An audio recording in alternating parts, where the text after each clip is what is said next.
Hey everyone, it's Alianto, and today I'm going to be reviewing Pokemon Sword and Shield for the Nintendo Switch. You may wonder why I sound very unenthusiastic right now. That's because I literally just got done finishing this, and I'm recording this review just after finishing this game. And boy, do I have a lot to say about this game. But before we get started, I just want to say that I'm not going to be covering the animation controversy and the hashtag GameFreakLied controversy that's been going around on Twitter for the past few days. I'm going to be more so covering four main aspects of the game which I use to judge all Pokemon games, which are story, writing, post-game, as well as difficulty.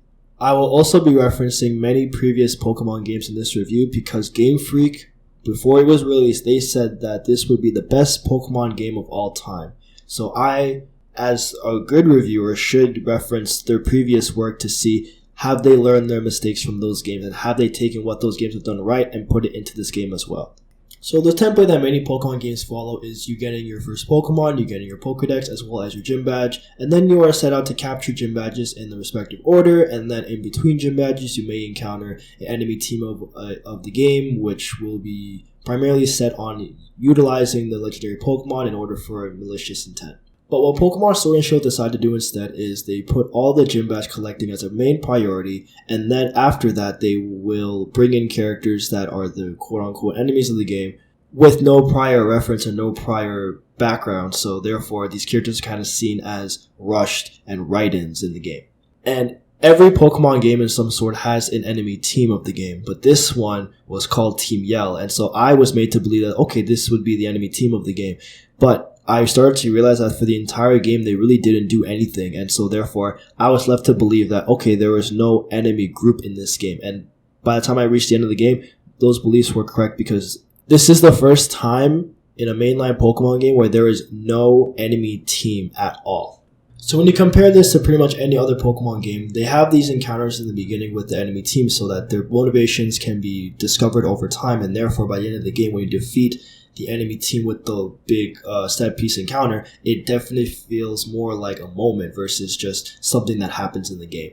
So it's one thing to have a bad story, but is that the same for the characters? Well, sadly, yes. So your rival, who is named Hop, which is an interesting name, which I'll get into later, is the exact same rival through and through as your Generation 7 rival, if you've played the Pokemon Sun and Moon games. Because your rival in that game was someone who came from a family of accomplishment, and he had to prove himself as someone who can follow up with that. And in this game, instead of his family member being a gym leader, his brother is the champion of the game, so he has to live up to his brother's reputation. And he gets defeated by one of the shoehorned characters in the game that is made to be seen as a bad guy. And so he gets all sad, and then he comes back in the end as a happier person. The exact same character through and through as in Pokemon Sun and Moon. And his name is How in Sun and Moon, but this guy's name is Hop. They couldn't even get a bigger difference in their name. They just decided to do the laziest sort of name for this character. It's just baffling, honestly. So when you compare this to rivals in games like the Generation 2 games as well as in Pokemon Black and White, Generation 2 had the best development because the person in that game originally stole the Pokemon, and by the end of the game he actually brought back the Pokemon, as well as learning to treat his Pokemon right versus just thinking that strength is the most important thing. Whereas in Generation 5 Pokemon Black and White, you had two rivals, each with different objectives, and they each were able to find their own way by the end of the game. So, how about that post-game? Well, remember that I mentioned what they did with the story? Well, their idea for a post-game is to shove all the story elements that they would have done between the 6th and the 8th gym badges of the big set-piece encounters with the legendary Pokemon and shove those into after you beat the Elite... not the Elite Four, because I took that out. After you beat the champion of the game. And that results in, again, a very lazy and a very rushed segment of the game because there is no sense of development. These characters that pop up after you beat the game are simply just there. There's no reference to them. There's no set of background to them. They just show up, say, oh, we're this, and we came from this, and so therefore we want to do this. And that's what you do. And what they decide to do as the objectives in in that segment of the story is beyond lazy because there will be no difference if they because I believe you had to take down 6 or 8 different Pokemon before you finally beat them. They could have just cut that down to 3 or 4. That was so unnecessary to do. And there was no sense of increased stakes. The more Pokemon you captured, you just would defeat one Pokemon, go to the next one, rinse and repeat 6 or 8 different times until you finally beat the segment. So, how about the layout of the game? Well, the region in itself is a straight line that goes up, but they try to have some sort of diversity in the routes by making you go left to right. The problem with this is this still makes these some of the most linear routes I've played in Pokemon. If you go back to Pokemon Platinum, or if you go back to Emerald, even though those games had straight line routes, those routes still had curves and they still had little things in them to make them seem like you're actually going on a route and going on an adventure. This game, you can just go straight and you don't have to worry about any encounters. So the route design is definitely a very weak spot in the game. So they have these wild areas in the game where the camera, you're able to actually move the camera. It's crazy, I know.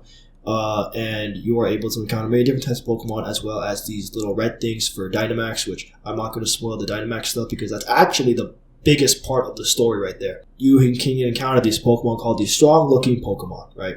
You see a Pokemon that, for me, I saw a Steelix on my first time. And earlier on, all they do is just KO you. You can't catch them. You can't really fight them. All you can do is run away from them. But later on, when you get each badge, instead of them saying Pokemon will obey you up to level 30, they will say you can now catch Pokemon up to level 30. This change was strange to me because it just seemed unnecessary to do. Like, I understand that there are games like Xenoblade 2 that have much stronger enemies on the field than you, and I've died plenty of times in those games. But in Pokemon, where you're supposed to catch them all, like, it doesn't really make sense to have those Pokemon that you can't catch and that are just there to KO you early game. Now, in terms of difficulty, this is definitely the easiest Pokemon game I've played, and I know it just keeps on getting easier. I don't understand it. But I pretty much ran through the game with my starter using his signature shot. I think it's called Snipe Shot, I think. You just use that and you just run through the game. If I had the patience, I would not have broken my number one rule, which is not to use legendaries. But I was at the end of the game and I did not have the patience to farm 10 extra levels to challenge the gym. Also, the shared XP is mandatory. The shared XP is not an issue because many JRPGs nowadays have shared XP and those games are still difficult. The issue is the AI and the trainers are horrid. They are terrible. So, I'll give you an example.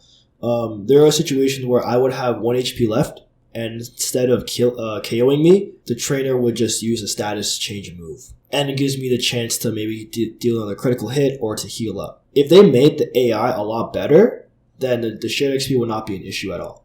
It's just that the AI is so bad and the level scaling is terrible that you end up just being 7 or 8 levels over and without even trying.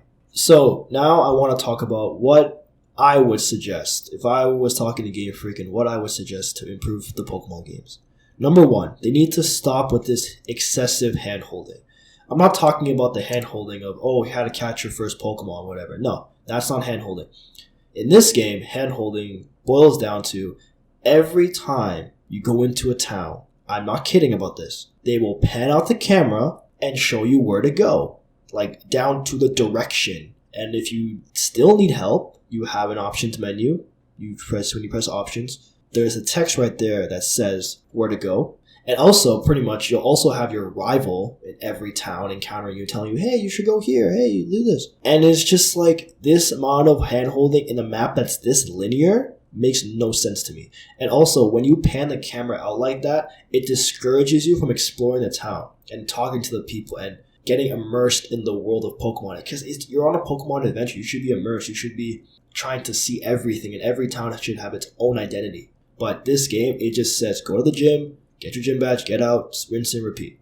Now, I understand that people want Pokemon to stay the same, but that doesn't mean that some of the filler can be cut from the game in regards to battle speed. This is a question that I've been asking myself for a while about Pokemon, because as I play more JRPGs and more turn-based games, I realize that I don't have a problem with JRPGs and turn-based games. I have a problem with Pokemon's way of doing it. There's a lot of stuff they can cut out in these games going forward that would save a lot of time in battle. One of these things is they need to get rid of the subtitles. All of them. It's very unnecessary when I press a move to repeat what I'm using, because I know what I'm using. Maybe for the enemy, but not for the user. Also, you don't have to say super effective or not very effective because you have sounds for that. And if you still need a word to put, then just say weak, like Persona does it when you critically damage an enemy. You don't need to have a subtitle for that.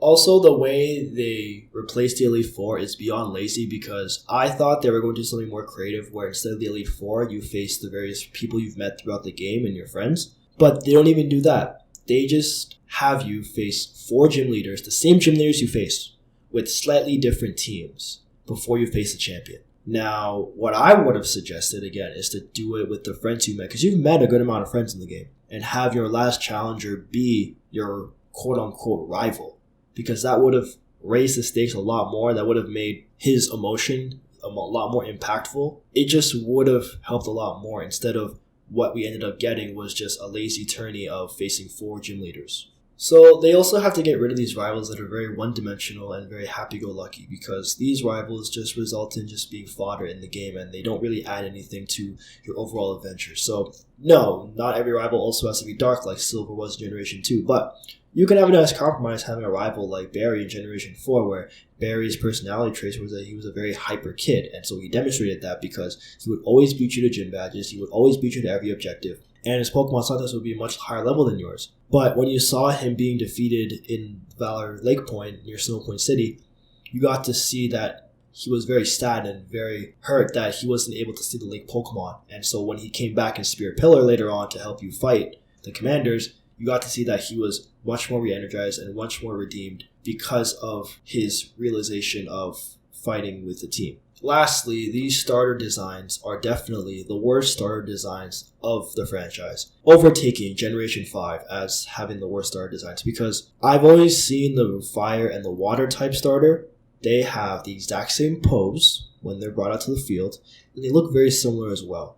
They also have to stop having your rival pick the weaker Pokemon against you as a way to make the game easier for you. That's just an unnecessary change. Why do you have to do that? There are plenty of Pokemon that are able to beat your rival, and it's very unnecessary. In Emerald, whatever starter you picked between the first encounter and the second encounter, there were definitely at least one Pokemon for each situation. So if you had to face Trico, you could get a Tailo. If you had to face a Marshtomp, you could get Shroomish. If you had to face Combustion, you could get a Tailo or get a Wingull. So there are different ways to catch Pokemon. That made you have to explore and try to find Pokemon to counter what your rival had. But here it's just you have the stronger Pokemon, so you don't have to catch any extra ones. You can just speed through the game with your current starter.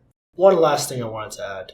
If you are a Nintendo Switch fan looking for a game to play, looking for an RPG to play, don't buy this game. Buy something of higher quality, like Dragon Quest XI-S for the Switch, or Xenoblade Chronicles 2 for the Switch. If you have a PS4, buy Persona 5. Buy games that actually push the boundaries of JRPGs and not games that continue to swindle their fans for nostalgia purposes. So with all that said and done, I think that's all I have to say about Pokemon Sword and Shield for Nintendo Switch. This is easily the worst Pokemon game in the franchise because the story is non-existent, the pacing is horrible, the post-game is again non-existent because you cannot shove the story into the post-game and act like that's a comparable post-game. I know that Black and White as well as Platinum did that as well, but they actually added elements that were as a result of the story that previously happened instead of finishing off what the story already started. So yes, Pokemon Sword and Shield is the worst Pokemon game in the franchise, not because of the bugs, but because there are fundamental problems with the game. Story, pacing, content, as well as difficulty that once again hinders Pokemon from becoming the truly great franchise it once was back in Generation 5. So if you liked the 3DS Pokemon games, you will like this one very much. It pretty much is a continuation of that formula. If you are someone that is more of a Generation 1 to a Generation 5 Pokemon fan, then you will not like this game. And you might as well just stick to those games because it is very clear that Game Freak has no intention of going back to what made this series truly great. Alright guys, I hope you enjoyed my review. Again, this is definitely a long review, but I just feel like I had to get off my chest about this game. I'm sorry if I don't sound enthusiastic. You can definitely tell why I sound that way at this point in the video if you reach this point. So I hope you leave some sort of rating, some sort of feedback, and I hope to see you on the next video. Alright, take care guys.